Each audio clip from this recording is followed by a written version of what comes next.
Sobat Finansial, jumpa lagi dalam acara Financial Corner bersama saya, Ayah Ahmad Hidayah. Pada tema kali ini, kita akan bahas suatu topik yang cukup menarik, yaitu 4 gaya hidup boros yang harus kita hindari.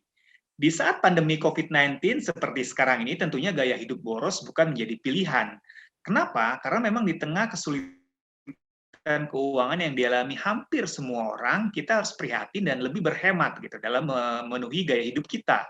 Nah, lalu apa saja gaya hidup boros yang harus kita hindari sehingga kita tidak terjebak dalam kebangkrutan atau krisis keuangan? Nah, yang pertama adalah kita jangan terjebak dengan promo belanja online. Jadi kita belanja atau beli kebutuhan yang memang kita butuhkan saja, gitu ya.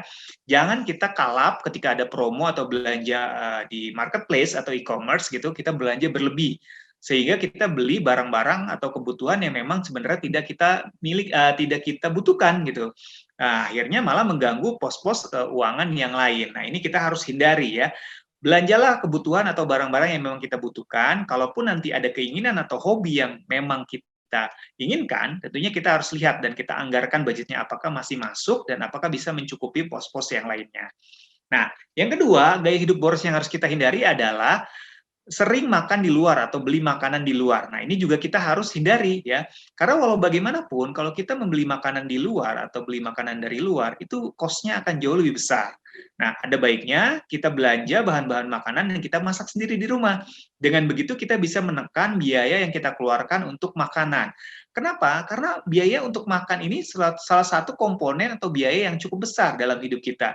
Nah, kalau kita bisa menghemat ini dengan cukup cerdas gitu ya, tentunya akan mempengaruhi gaya hidup kita dan keuangan kita. Nah, yang ketiga yang tidak kalah pentingnya adalah gonta-ganti gadget baru. Nah, kalau misalkan gadget kita masih bisa dipakai gitu ya atau masih layak gitu untuk digunakan baik itu untuk komunikasi ataupun untuk pekerjaan, untuk apa kita ganti gadget baru yang memang biasanya harganya akan jauh lebih mahal gitu ya. Nah, ini tentu kita harus pertimbangkan gitu. Kalaupun memang harus mengganti gadget, tentunya memang karena ada kebutuhan. Misalkan gadget kita yang lama sudah rusak atau sudah tidak bisa digunakan, boleh saja selama anggarannya ada.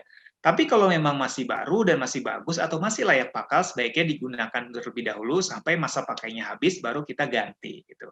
Nah, terakhir gaya hidup boros yang memang kita harus hindari adalah kita mobilitas atau pergi dengan menggunakan transportasi yang premium gitu ya.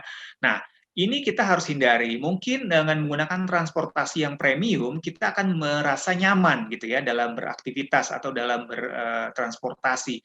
Tapi tanpa disadari, uang atau ongkos yang harus kita bayarkan tentunya akan jauh lebih besar gitu kalau kita pakai transportasi umum yang premium atau transportasi misalkan kendaraan pribadi yang premium.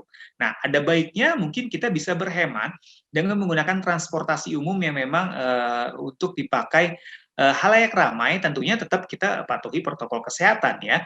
Dengan begitu, kita bisa menghemat biaya atau anggaran transportasi yang ujung-ujungnya lagi-lagi adalah bisa menghemat keuangan kita. Nah, kita tidak terjebak lagi gaya hidup boros yang memang bisa membebani kita ke depannya. Nah, itu kira-kira 4 gaya hidup boros yang harus kita hindari, Sobat Finansial. Semoga bisa membantu tipsnya. Nah, untuk tema yang akan datang kira-kira akan membahas apa lagi ya? Jangan lupa komen, like, dan subscribe.